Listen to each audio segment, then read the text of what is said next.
Muito bem, gente. A nossa reflexão dessa noite, ela tem por título Cada Dia. Olha, coisa boa, né?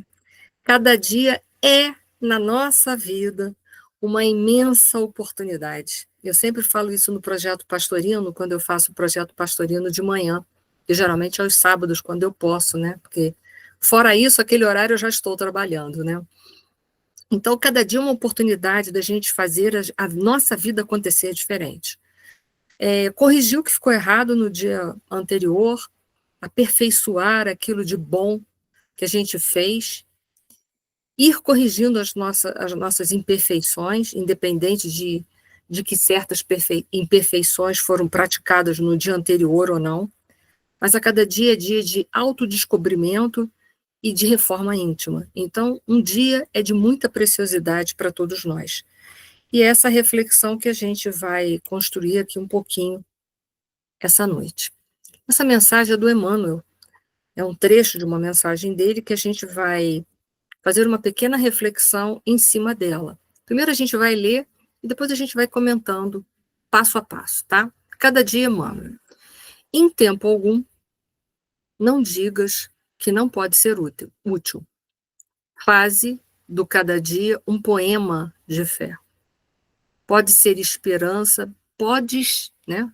Você pode, tu podes, né? Ser esperança dos que jazem na angústia. Uma frase de luz ergue os irmãos caídos. Terás quanto quiseres a prece que abençoa, para espalhar o bem. Basta o apoio de Deus. Então vamos lá, vamos pensar nesse cada dia da nossa vida e o que cabe reflexão. Cada dia da nossa vida, a gente tem uma rotina de vida, cada um aqui tem uma rotina de vida pela manhã, né? Uns vão levantar primeiro, vão direto no banheiro, um exemplo, né, de uma coisa prática, lavar o rosto, escovar o dente, coisa e tal, pentear o cabelo, enfim, cada um tem uma rotina. Outros já vão primeiro arrumar a cama, ou vão fazer qualquer coisa, outros que têm filhos têm que acordar os filhos, porque tem muitos deles que têm que ir para o colégio, né? Mas a gente tem uma rotina de vida, todos nós temos uma rotina de vida. E essa rotina, vai sendo construída pela repetição dessas coisas que a gente vai fazendo. E essa repetição de coisas vai gerando hábitos na nossa vida, sem sombra de dúvida. Mas a nossa proposta aqui não é só avaliar aquilo que a gente faz para a nossa vida material, mas é a gente auscultar o que a gente já pensa de manhã cedo. Porque muita gente, quando abre os olhos de manhã cedo, pensa assim, eu tenho que trabalhar. E fala aquilo com uma lástima. No entanto, aquele que está desempregado abre os olhos de manhã e pensa, tomara que hoje eu consiga emprego. Para ver como as coisas, né? A gente está só citando exemplos bobos, assim, simples do dia a dia, exemplos muito tranquilos do nosso dia a dia. Mas é para a gente auscultar o que a gente, quando acorda de manhã, a gente tem hábito de sentir ou de pensar. Qual é o nosso sentimento de manhã? Porque poderíamos mudar isso, fazer uma nova rotina. Se a gente acorda de manhã e pensa, que droga, mais um dia, vou ter que trabalhar, vou ter que fazer uma série de coisas que eu não estou afim, né? Eu posso começar a mudar essa rotina, essa repetição de pensamentos dentro de mim e começar assim, que bom, acordei e ainda estou no plano material. Tem um monte de oportunidades para mim, porque aqui eu posso fazer tudo diferente.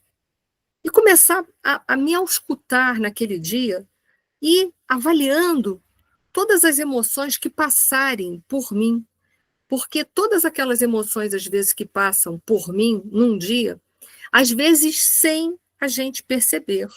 Aquilo é uma repetição e que vai se tornar um hábito.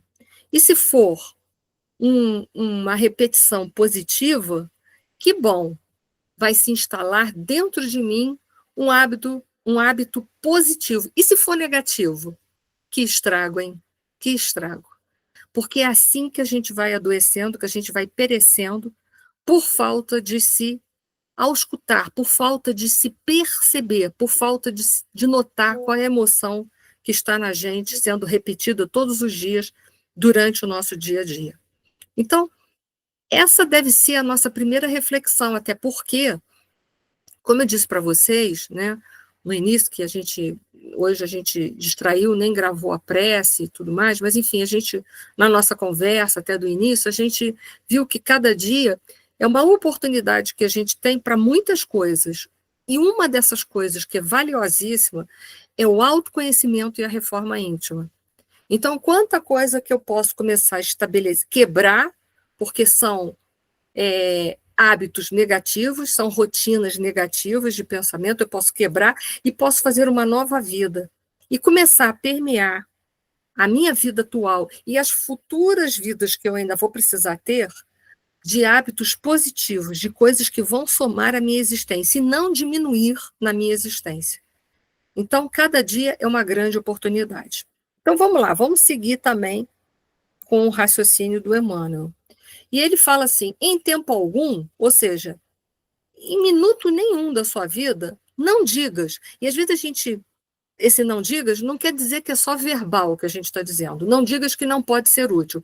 Às vezes isso é um padrão mental estabelecido dentro de nós. Eu não posso ser útil, porque o que eu tenho materialmente, ou o que eu sou, como espírito imortal, ainda é pouco significativo. A gente acha que isso é muito pouco. A gente, às vezes, tem essa coisa. Eu não tenho muito para dar. Eu não tenho muito para oferecer. A minha utilidade é pequena. Isso porque a gente se compara com pessoas. Isso é o problema da nossa consciência, que é uma consciência egóica. O nosso eu menor, ele nos compara sempre com as circunstâncias, com as pessoas. É claro que se eu me comparar, por exemplo, vou dar uma discrepância, tá? Se eu me comparar com Jesus, gente, é um absurdo. Eu estou muito distante de Jesus, não é? Se eu me comparar com o Chico, nossa, com certeza eu estou muito distante do Chico. Então, o problema é a gente se comparar. A gente deveria fazer uma avaliação da gente, mas fazendo uma comparação de quem eu fui ontem e de quem eu sou hoje. Ou de quem eu fui há um mês atrás e o que eu sou agora um mês depois. Ou do que eu fui há um ano atrás e do que eu sou hoje, por exemplo. E fazendo uma avaliação sincera. Mas para isso eu preciso me observar para poder fazer uma boa comparação. Essa deveria ser a nossa comparação com a gente, para a gente fazer um balanço se houve uma melhora daquilo que eu era, daquilo que eu sou hoje, se houve uma melhora. Essa deveria ser a única comparação.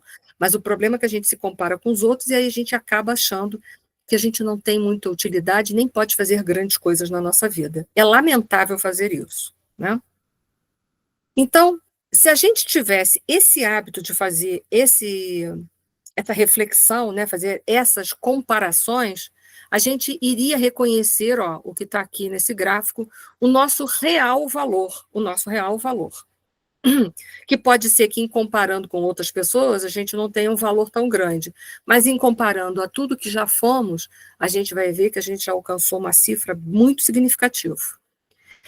E aí, então, se a gente conseguisse descobrir o nosso real valor, a gente manteria a chama da esperança acesa, porque a gente estaria vendo que, mal ou bem, a gente está conseguindo se melhorar, aos trancos e barrancos, mas está indo. Mas será mesmo que a gente não pode ser útil? Vamos ver o que fala a questão 132 do Livro dos Espíritos, quando Allan Kardec, que é esse outro ângulo aqui, quando Allan Kardec, né, perguntou para os espíritos qual era o objetivo de eu estar aqui encarnado aqui no planeta Terra. Qual era o objetivo de eu estar aqui? O que eu estou fazendo aqui, gente? Né? E aí os espíritos, mais ou menos, responderam assim: passar por provas e expiações. Passar por provas e expiações, todos nós, né? A menos que a gente já alcançou um nível maior, não é mais espírito imperfeito, então não precisa mais passar por provas e expiações. Passar por provas e expiações, que cada um tem as suas, mas todos temos provas e expiações, e concorrer para a obra universal, ou seja, todos nós podemos ser úteis na obra universal.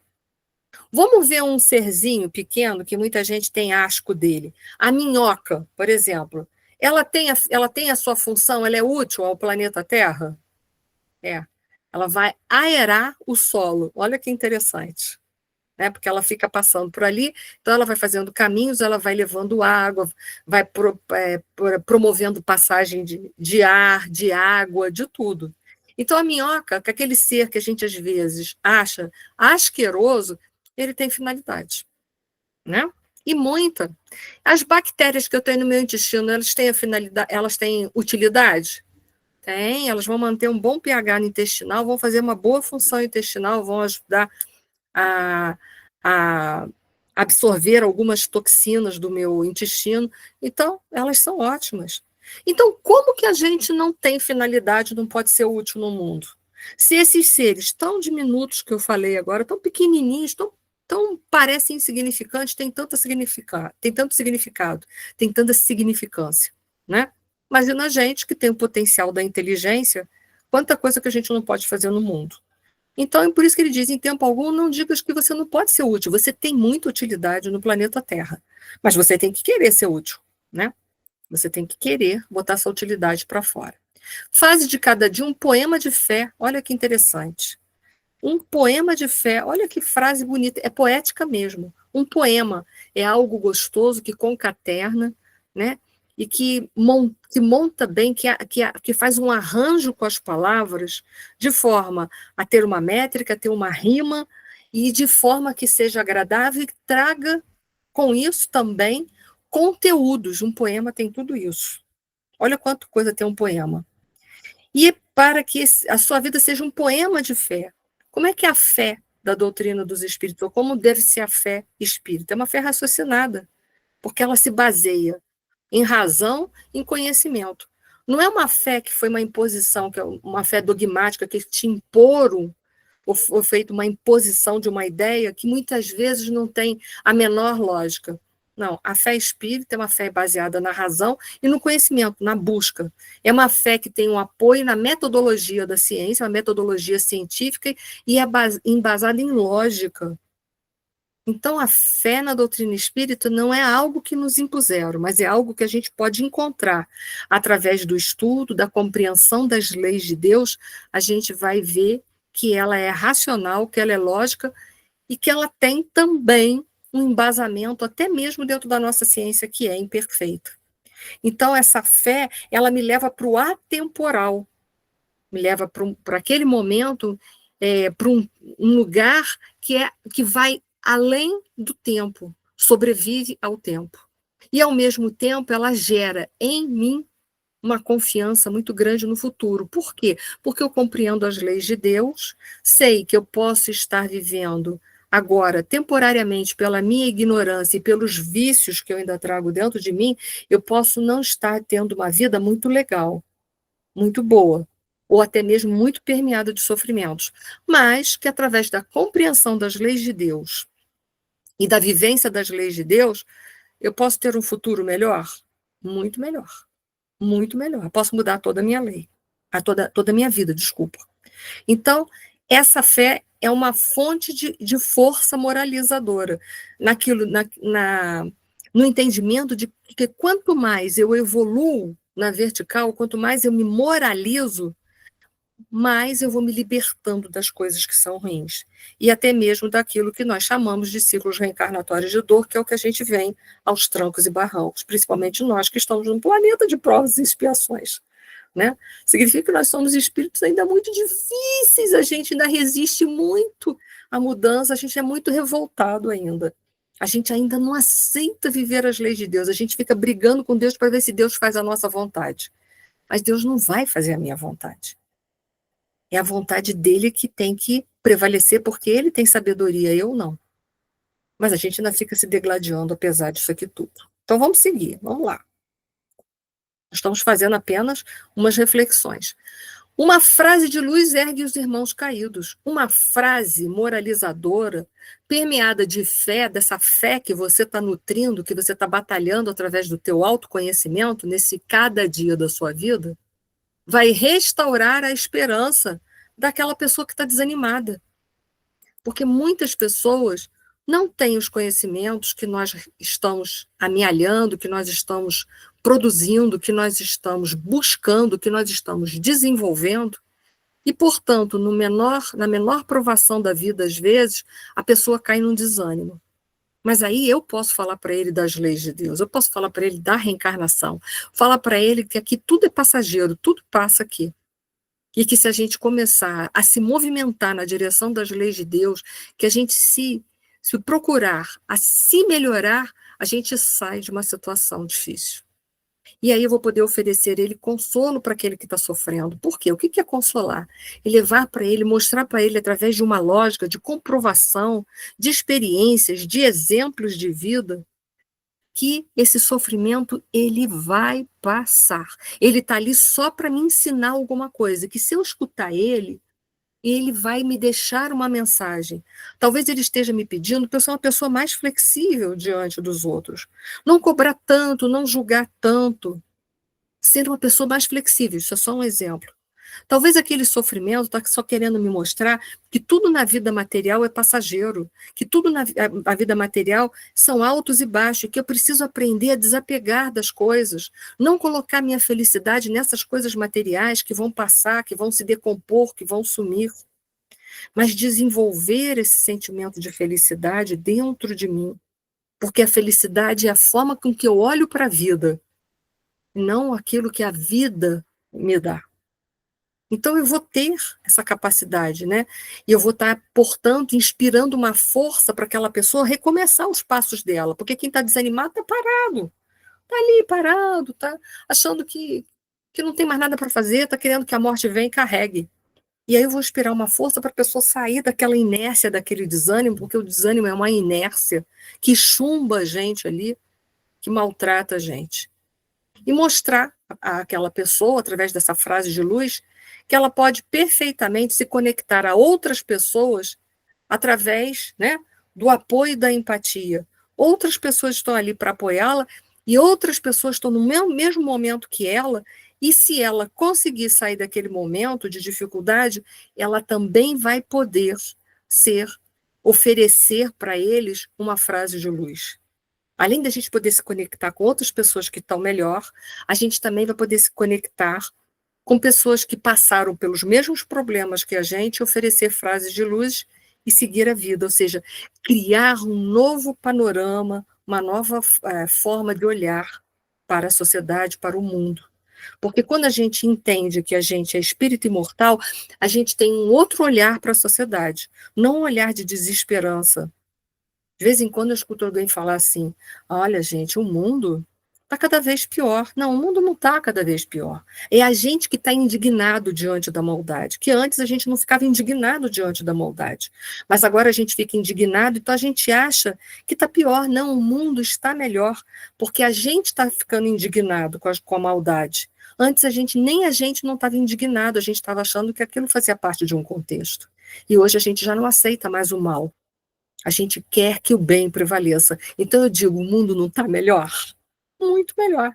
Compara na Idade Média, compara no passado. Quanto que ninguém se importava com nada, não se importava com as crianças, não se importava com os animais, não se importava com os idosos. Hoje tem leis que regulam tudo isso, que permeiam todos os comportamentos humanos, e aí aquele que maltratar os animais vai ser punido pela lei, aquele que abandonar o idoso vai ser punido pela lei, aquele que maltratar a criança vai ser punido pela lei. O mundo não está melhor? Muito melhor. E nós, mulheres, que não tínhamos nem lugar no mundo? Num tempo da humanidade, as pessoas diziam que a gente não tinha nem alma. Hoje a gente já pode trabalhar fora, olha que coisa boa. Olhem para as nossas avós, não podiam trabalhar fora, a grande maioria delas. Tinham que ser do lar, não podiam se dedicar a nada, a não ser a família e aos filhos. Hoje a mulher pode ir para a sociedade, crescer, estudar, trabalhar, ter seus filhos. Então o mundo não está melhor? Está muito melhor. Né? É porque a gente está só mais indignado em relação ao mal. Então ele fala, terás quanto quiseres a prece que o abençoa. A prece não vai mudar as leis de Deus. Não vai. Não adianta eu falar assim para ele, ó, Senhor, eu tenho muita vontade de ter um iate, um avião, me dá isso aí, que se o Senhor me der isso aí, eu vou ficar feliz. Não, a prece não vai mudar a natureza das coisas, né? Mas ela vai me fortalecer, me dar coragem para eu enfrentar as dificuldades e entender, por exemplo, que no meu caso específico, eu não preciso nem de um avião, nem de um iate, né? Nada disso. Eu preciso de outras coisas para evoluir. Não desfazendo que muitas pessoas vão precisar de um avião, vão precisar de um iate. As necessidades são diferentes, não é verdade? Nós aqui precisamos de um computador só para o quê? Para a gente poder se encontrar e fazer uma aula. Imagina uma pessoa que trabalha com computação. Meu computador é obsoleto, por exemplo.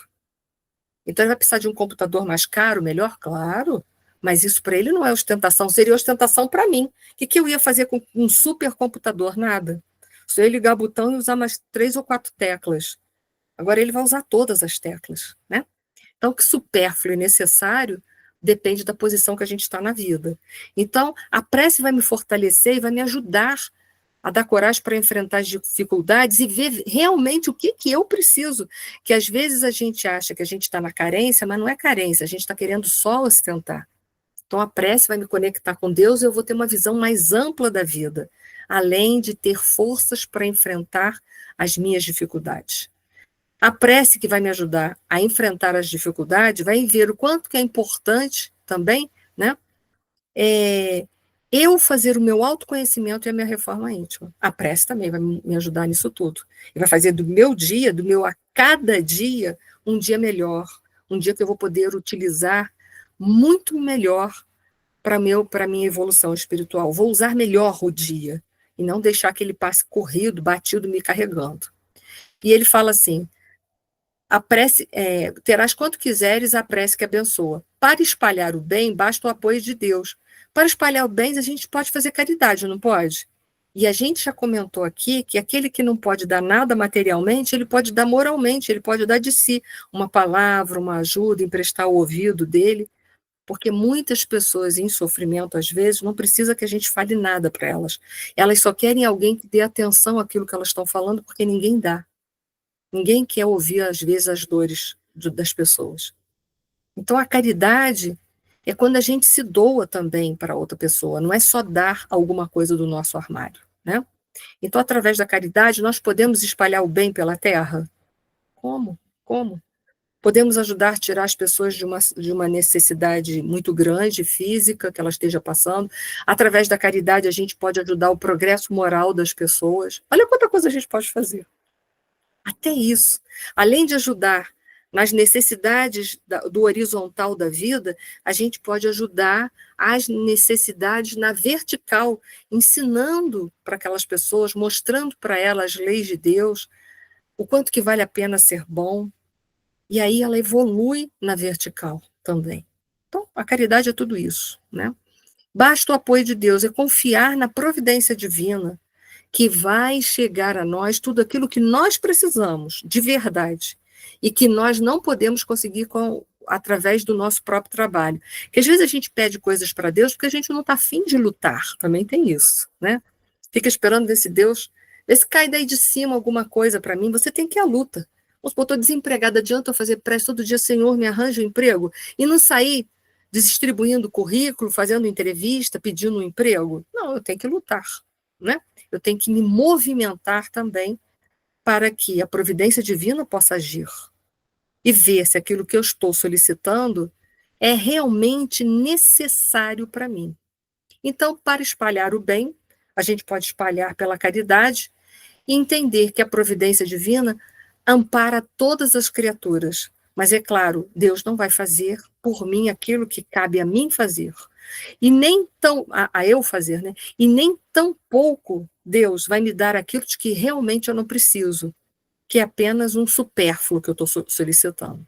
Mas que a providência divina vai me ajudar, vai. Então vamos lá. Vamos seguir um pouquinho mais em frente na nossa reflexão. Terminando as nossas reflexões, agora a historinha, né? O que a gente pode fazer a cada dia para melhorar o mundo, para melhorar nós mesmos e o mundo? Dizem que um homem trabalhava numa fábrica que ficava distante da casa dele uns 50 minutos. E todo dia ele pegava um ônibus num ponto lá determinado lá da casa dele. E nesse ônibus sempre entrava uma senhora muito idosa e ela sempre sentava no cantinho da janela do ônibus, abria uma bolsinha e tirava lá de dentro um pacotinho, que ele não sabia o que tinha, e daquele pacotinho ela tirava alguma coisa e jogava pela janela. Todo dia era a mesma coisa. Essa cena se repetia a cada dia. Olha aí, a cada dia a mensagem, né? Se repetia todo dia. Até que um dia um homem ficou tão curioso e sentou perto dela e perguntou assim: o que a senhora joga pela janela, hein? E ela disse assim: eu jogo sementes. Sementes? Ele perguntou assim: mas semente de quê que a senhora joga? De flores. porque toda vez que eu pego esse ônibus e passo por essa estrada, eu vejo que ela é tão vazia, tão deserta, e eu gostaria tanto de viajar nesse ônibus, vendo flores coloridas por todo o caminho. Imagina, ela falou assim, como isso seria bom, como seria agradável aos olhos, aos meus olhos e aos olhos de todo mundo. E, dizendo isso, ela virou-se para a janela e continuou jogando, né? Começou o seu trabalho de novo, jogando as sementinhas para fora. O homem desceu logo adiante, né, que era o ponto onde ficava a fábrica que ele trabalhava, e pensou assim, o que ele pensou da senhora? Essa senhora, tadinha, né? Ela não bate bem da cabeça, né? Fica jogando sementes de flores pela janela, mas ele ficou pensando naquilo, pensou assim, que perda de tempo, né? Foi o que ele pensou. Algum tempo depois, bem algum tempo depois de vários dias, né? Ele pegou o mesmo ônibus todo dia, toda manhã, e de repente ele se deparou com um monte de flores à beira da estrada, mas eram muitas flores, uma mais colorida e perfumada do que a outra, cada uma mais linda do que a outra. E ele então se lembrou daquela senhora que pegava aquele pacotinho e jogava as sementinhas pela janela. E aí ele perguntou ao cobrador, porque ele não viu ela mais dentro do ônibus, já tinha um tempinho. E aí o cobrador respondeu, a velhinha das sementes que o senhor está perguntando? Pois é, tadinha, ela morreu tem quase um mês. E naquele instante, então, ele ouviu umas crianças dentro do ônibus falando, mamãe, mamãe, olha as florzinhas, olha isso, aquilo outro, né? E aí, então, foi então que ele entendeu que aquela senhora havia feito. Até então ele não tinha entendido a utilidade daquilo ali. E ele pensou assim, mesmo ela não estando ali para ver aquelas flores que ela plantou, né? Ela fez a sua parte, deixou a sua marca, a sua beleza para a contemplação e a felicidade de outras pessoas. E aí, no dia seguinte, ele entrou naquele mesmo ônibus, sentou no canto da janela, tirou um pacotinho que ele trazia dentro de um bolso e começou a jogar as sementes pela janela. Então, a cada dia da nossa vida, é sem sombra de dúvida uma oportunidade da gente somar no mundo ou diminuir, a escolha é nossa. Que a gente possa fazer do nosso cada dia um dia muito melhor do que o outro, para nós e para aqueles que estão ao nosso redor. Então, essa era a mensagem que eu gostaria de ter compartilhado com vocês essa noite, desejando que a paz do Mestre Jesus esteja sempre conosco, hoje, agora e sempre. E eu abro para vocês, se quiserem fazer algum comentário, fazer alguma pergunta.